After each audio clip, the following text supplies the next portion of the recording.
Starbucks baristas, what customer made you lose it? Every morning at 6:47 a.m., I watch the same woman destroy our entire staff's sanity with 4 words: 3/8 vanilla pump. Veronica wanted exactly 3/8 of a pump of vanilla in her latte because apparently that extra eighth and a half pump was unbearably sweet. And thanks to Starbucks' sacred customer is always right policy, we had to mark fractions on our pump and pretend this made sense. But even though we made it exactly her way, she always said the first drink was wrong. She'd swirl it once, purse her lips without tasting, and declare it wrong. Too sweet, she'd announce, or barely any vanilla at all. Then she'd tap her manicured nails on the counter while we remade it. My manager Brett would hover nearby, mouthing, "Just do it," whenever we hesitated. 3 weeks in, I accidentally handed Veronica back her rejected drink instead of the remake. My stomach dropped. She took a sip. "Finally, someone who listens," she said, dropping $1 in our tip jar like she was bestowing a kingdom. "Wait, what?" The next morning, I tested it again. Rejected drink, fake remake, hand back the same cup. "Perfect," she declared. For over a year, this became my morning theater. Once my coworkers discovered the trick, it became our secret rebellion. We kept a hidden scoreboard tracking who could pull off the most ridiculous remake. Tessa won the speed category by simply turning around and turning back, 8 seconds flat. Marcus, 17 and fearless, once served Veronica the same drink 4 times in a single visit. Each time she declared it wrong. By the 4th identical cup, she finally proclaimed it perfect and lectured him about persistence paying off. Jerome took a creativity prize when he accidentally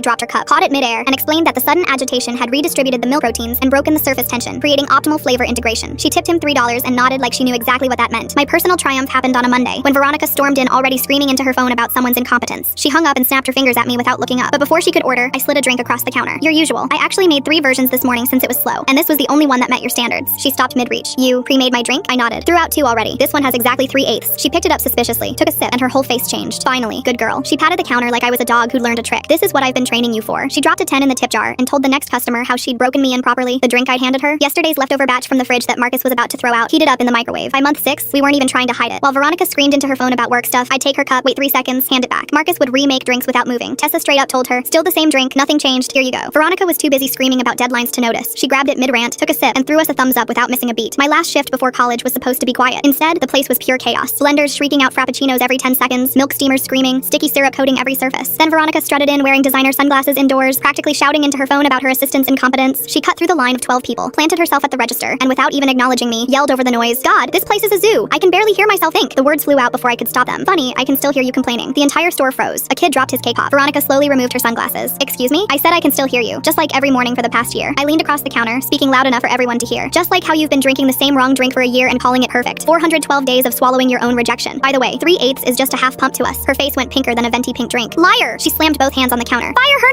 now!" she screamed at Brett, who just walked out of the back. "She's lying to humiliate me. I spent thousands here." Brett, who lived by the employee handbook, knew firing me would tank his quarterly review. He cleared his throat. "Ma'am, today is her last shift anyway." "That's it?" She stormed outside with her phone, pacing the sidewalk for 2 straight hours on hold with corporate. We watched through the windows as she gestured wildly at no one. After her call went nowhere, she marched back in, hurled her sunglasses at the window where they shattered on impact, and screamed, "I will never come back to this location." Then she ran to her white Mercedes and sped off. I worked my last 2 hours with the biggest smile. A month later, Marcus texted me, "She still hasn't been back. We're free." I'd given my coworkers the ultimate gift, a Veronica-free workplace. And me, I got the perfect last day.